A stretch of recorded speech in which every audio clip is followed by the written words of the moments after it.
iOS 26.2, it's currently on its first beta, and it is actually an amazing update. From performance to battery life and all the cool new features, which some of them are actually very useful, this update is actually great. Now we're talking here about the second beta, which should come really soon, and hopefully with even more very useful new features that will make iOS 26 even better. So in today's video, we're going to talk about the release date of iOS 26.2 beta 2 and also some more new features that we have been able to discover on this update. Now before we get into all that, I just want to ask you guys for a really quick favor.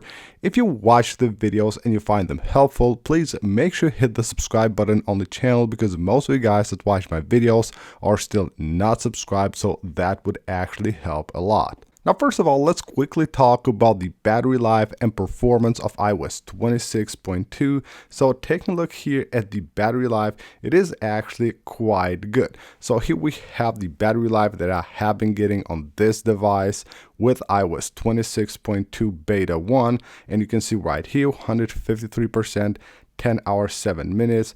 159% there, 11 hours and 24 minutes on screen, and then right here 9 hours with 122% battery usage. Now on average, we're looking here at about 8 hours and 30 minutes with 100% battery usage. Now we'll have to keep in mind that the battery health on this device is at 88%, so overall a great improvement to battery life compared to iOS 26.1. Now the performance is also quite good. In numbers, the performance is great. Even though on daily use I have had some problems, especially with apps freezing and not loading properly. Hopefully that will be fixed with the next beta, but on numbers it actually shows really good. So there we have the screenshot from Geekbench 6 with the scores of iOS 26.2 beta 1. 2,981 on the single core score, which is great, and also really great on the multi-core score at 7,616. Again, great scores overall on iOS 26. The scores with Geekbench have been amazing, way better than iOS 18. And now let's move on and talk about some more new features that we have been able to discover on this update. First of all, on podcasts, and with iOS 26.2, Apple has added a bunch of new features to the podcast app, and one of them that we didn't have the chance to talk before, which is really great, is the ability to basically have links like pop-ups right here on the playing screen.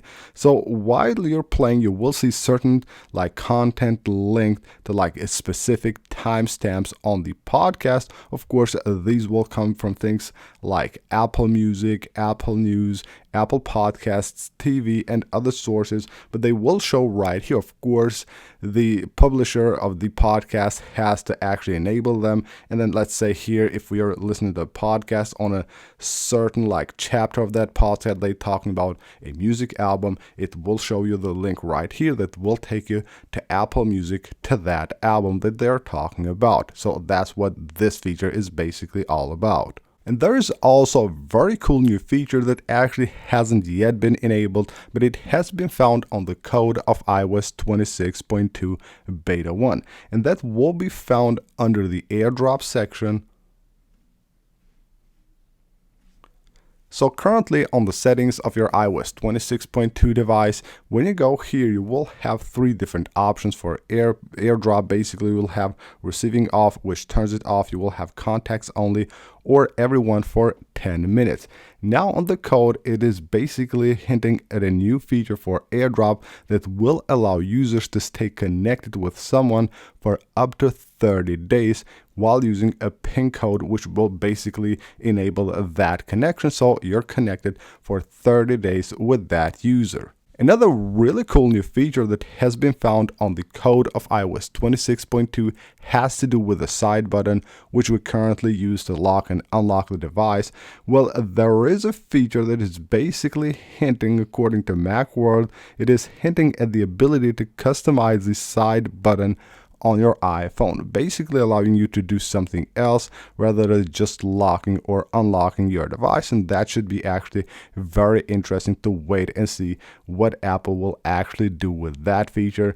I don't think it will allow for many options like you have with the action button, but it should be very interesting to see what we can do in the future with the side button.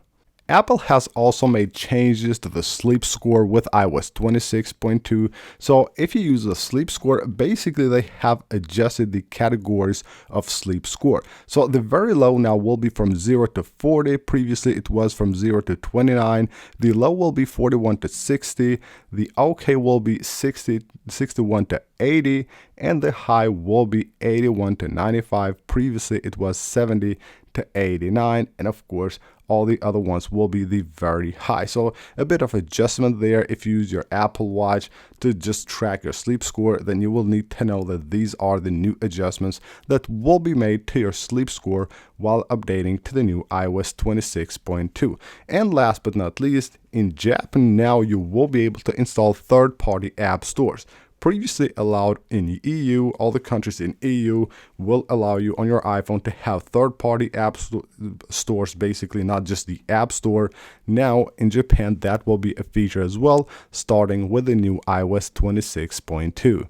And now let's talk about the release date of iOS 26.2 Beta 2, and we'll also touch a bit on the final release, see when it can happen and when you can expect iOS 26.2 to come out to the public. Now first of all, taking a look here at the build number of the new iOS 26.2 Beta 1, you can see it ends with an F, indicating that there won't actually be a lot of betas for this software update. Now in my opinion, there will be 4 betas before we get the RC, and then of course the final release. Now the first beta was released a week from now, like last week, and I don't expect actually a second beta this week. In my opinion, taking a look at how Apple releases these updates and what they have done actually in the past, I would expect the next beta to come on November 17th. That will be the second beta of iOS 26.2, and then the third, most likely the 24th of November, followed with the fourth and, in my opinion, the last beta of iOS 26.2, which should be on the 1st of December. And that should be the end of the beta cycles for iOS 26.2. But of course, there will be an RC release, which is the last release to the devs and the public testers before they release it to the public. And that should happen, in my opinion, on December the 8th. That should be the day that Apple releases the RC version, followed by the public release, which most likely will happen on December the 15th. As you know, with the 0.2 updates, every time Apple will basically release it to the public before the holiday season in December. So towards the middle of the December, that's the time when we usually get these updates, and I believe that is what will happen this year as well. So in my opinion, December 15th should be the date that we get this update released to the public with all the cool new features and changes. So that's basically it for this video, guys. Hope you guys enjoyed the video and you find it helpful. If you did, smash that like button, and of course don't forget to subscribe for more videos like this, and I will see you guys on the next one.